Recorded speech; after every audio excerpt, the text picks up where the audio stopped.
बिल्कुल सही कहा जा रहा है। ये जो एविक्शन हुआ है, मैं एविक्ट हुई हूँ इस गेम से, वो अनफेयर था। मुझे इस गेम में अभी और खेलना था, मैंने तो खेलना स्टार्ट ही नहीं किया था। और मैं अगर निकली हूँ इस घर से तो वोटिंग की वजह से नहीं निकली हूँ। मुझे पूरा सपोर्ट मिला है जनता का, पर जो अंदर घर वाले थे, घर वालों की वजह से जो है मुझे इस गेम से आउट होना पड़ा, निकलना पड़ा। तो ऐसे कौन से घर वाले लग रहे थे आपको कि जिन्होंने कहा कि आपको निकलना चाहिए, जिन्होंने आपको सपोर्ट नहीं किया? जी, सबसे पहले दीपक जी, क्योंकि उन्होंने मुझे नॉमिनेशन की उसमें डाला था, और दूसरा नेजी भाई।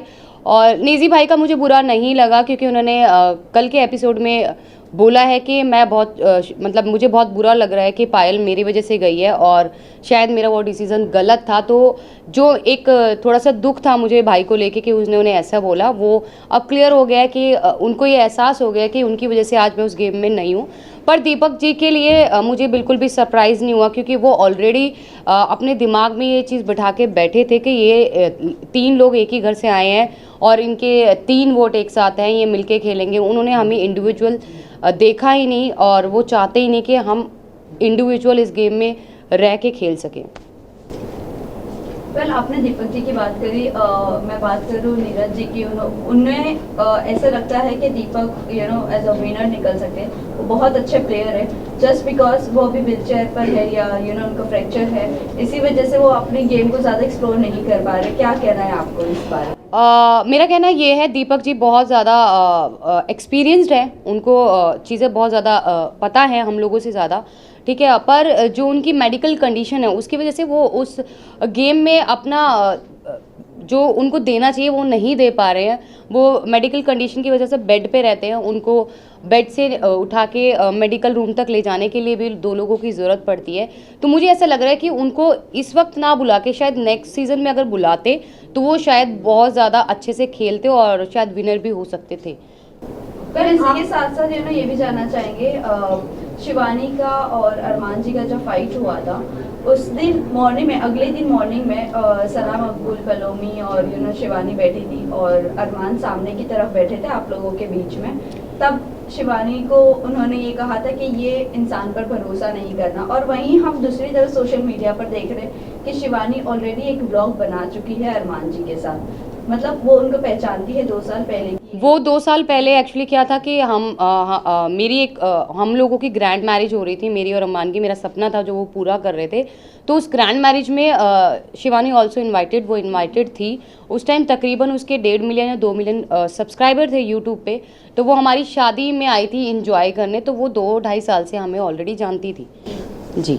वेल, अभी ये जो उन्होंने कहा है कि इन पे भरोसा नहीं करना चाहिए, वो बहुत शातिर है, क्या कहना चाहोगे इस चीज़ को लेकर आप? शिवानी के लिए आप बोल रहे हैं? यस जी, शिवानी, क्योंकि गेम के अंदर आने के बाद जिस शिवानी को हम जानते थे वो शिवानी उस गेम में रही नहीं। वो मतलब कहते हैं ना कि वो पहले से प्लान करके गई है, मुझे ये करना है तो मैं कैमरे के सामने रहूँगी, मैं ज़्यादा दिखूँगी, तो वो वही काम कर रही है। वो अपनी भाषा को लेके बार बार बोलती है कि मेरी भाषा लोगों को समझ नहीं आती। दूसरा, वो लोगों के सामने ऐसा प्रेटेंड करती है कि वो बच्ची है, वो छोटी है, पर ऐसा कुछ नहीं है, वो छोटी नहीं है गाइस। वो अपने घर को खुद चलाती है, और कोई भी छोटा बच्चा बिग बॉस शो में नहीं खेलने आता है। कोई समझदार ही बिग बॉस ऐसे कंटेस्टेंट लेके आता है जो गेम को खेल सकता है और खेलने की कैपेसिटी रखता है और जीतने की भी रखता है। तो वो बच्ची नहीं है। दूसरा, उसकी हार्श बात करने का तरीका, वो अपने से बड़े की रिस्पेक्ट नहीं कर रही है। जैसे कि उसने रणवीर जी से बदतमीज़ी की, अरमान जी से करी बदतमीज़ी, मेरे से और क्योंकि हम ऑलमोस्ट हम सभी उससे बड़े हैं। अगर वो 22 साल की है तो आई वॉज 32 ईयर्स, मैं 32 साल की हूँ, तकरीबन 10 साल उससे बड़ी हूँ। तो उसने सबके साथ जो है बहुत रूड तरीके से बात करी, और किसी को भी अच्छे से बात नहीं करती है वो। वेल, कई लोगों का ये भी कहना है कि हमें दूसरी मनीषा रानी नहीं चाहिए, एक ही काफ़ी थी। तो आपको लगता है वो मनीषा रानी बनने की कोशिश कर रही है और दिल जीतने की कोशिश कर रही है लोगों को? पर जो मनीषा रानी ने जो खेला और उसने अपने आप को दिखाया है बिग बॉस में, वो एक पॉजिटिव वे से, उसकी सिर्फ लैंग्वेज सेम थी, पर वो बिल्कुल भी अपनी शिवानी जैसी बिल्कुल भी नहीं थी। उसका नेचर बहुत ही अच्छा है, और शिवानी जो है लोगों को डोमिनेट कर रही है। वो जिस तरीके से चिल्ला चिल्ला के बोलती है, अपनी बात आगे रखने के लिए वो चिल्लाती है, लोगों के सामने बदतमीज़ी करती है। जैसे बहुत सारे लोगों, ऑलमोस्ट सभी लोगों से उसकी सिर्फ चंद्रिका और सना मकबूल और विशाल, शायद विशाल से भी उसका झगड़ा हो चुका है। ऑलमोस्ट सभी घर वालों से उसका झगड़ा ऑलरेडी हो चुका है। तो मनीषा ऐसी नहीं थी, मनीषा बहुत अच्छा पोलाइटली सबके साथ थी और बहुत अच्छा रिलेशन बना के गई सबके साथ। वेल, आप लोग आपके रिश्तों के बारे में बाहर बहुत ज़्यादा ट्रोलिंग चल रही है। आप आपके रिश्तों को क्या कहना चाहोगे, रिश्ते के बारे में लोगों को क्या कहना चाहोगे जिस तरह से बाहर लोग एक्सेप्ट नहीं कर रहे हैं? वही आपकी यूट्यूब पर आपके फ़ैन फॉलोइंग ज़रूर होगी, बट जब OTT पर आने के बाद वो चीज़ें लोग एक्सेप्ट नहीं कर रहे, क्या कहना है आपको? तो देखो, हमारा रिलेशन ऐसा है, मैं मानती हूँ कोई भी इस रिलेशन को एक्सेप्ट नहीं करेगा और समाज तो बिल्कुल भी नहीं करेगा, पर बहुत सारी परिस्थितियाँ ऐसी हो गई थी हमारे रिलेशन में। हम लोग तीनों 1-1.25 साल के लिए अलग भी हो गए थे, हम सेपरेट भी हो गए थे, वो भी करके देख लिया था। पर जो बहुत सारी परेशानियाँ, तकलीफ़ हमने झेली है, मरने की कगार तक हम तीनों पहुंच गए थे, पर उन सबको समेट के हमने वापस अपने रिलेशन को बनाया है और इस रिलेशन में आज इतना प्यार है कि दुनिया की कोई भी ताकत हम तीनों को अलग नहीं कर सकती है। पर इसी के साथ साथ हम समाज को ये मैसेज देते हैं कि हम लोग 2 शादियों को सपोर्ट कभी नहीं करते हैं, ना ही ज़िंदगी में कभी करेंगे। ये गलती अरमान जी से हुई है, वो ये चीज़ मानते हैं, उनसे ये गलती हुई है।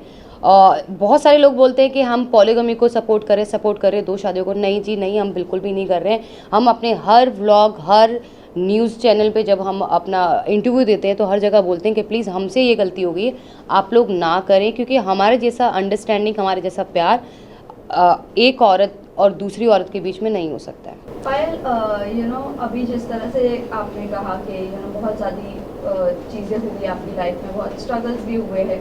अब जब आप बिग बॉस पर आते हो और इतना डार्क फेस को वापस से एक बार रिपीट किया जा रहा है, सेम चीज़ें रिपीट की जा रही है, ये कितना मेंटली टॉर्चर है? और इससे अभी उगना चाहोगे या वहीं पर वो सब मेमोरीज अभी रिकलेक्ट करते रहना? नहीं, बिल्कुल भी रिकलेक्ट नहीं करना। अब उस फेज़ को हम बिल्कुल भूल चुके हैं। पर क्या होता है ना कि आपकी कुछ चीज़ें, जो कुछ इमोशन जुड़े होते हैं आपकी लाइफ के साथ, तो वो उस समय के साथ भी हमारे थोड़े, मेरे अलग हैं, अरमान के अलग है, कृतिका के अलग है, इमोशंस हैं।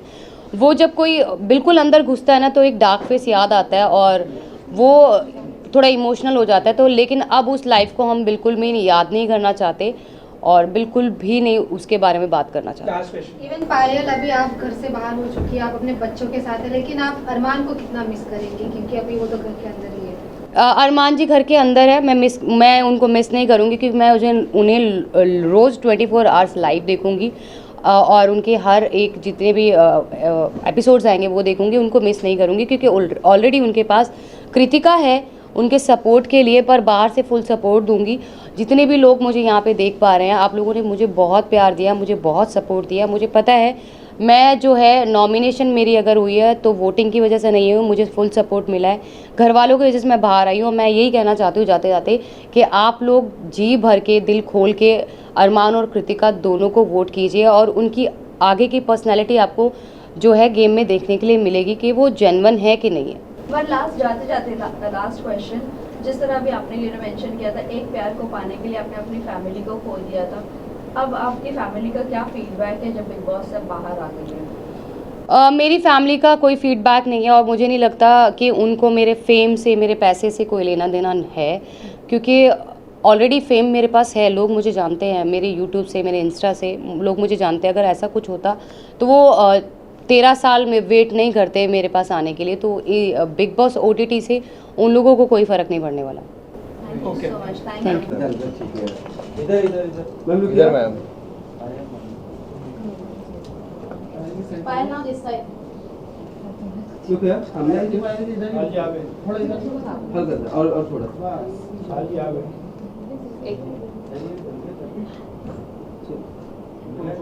डन डन थैंक यू इधर आपके इधर आपके इधर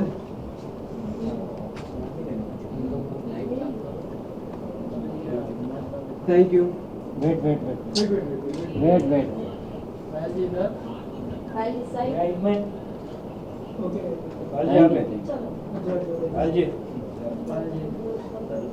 okay thank you Pal ji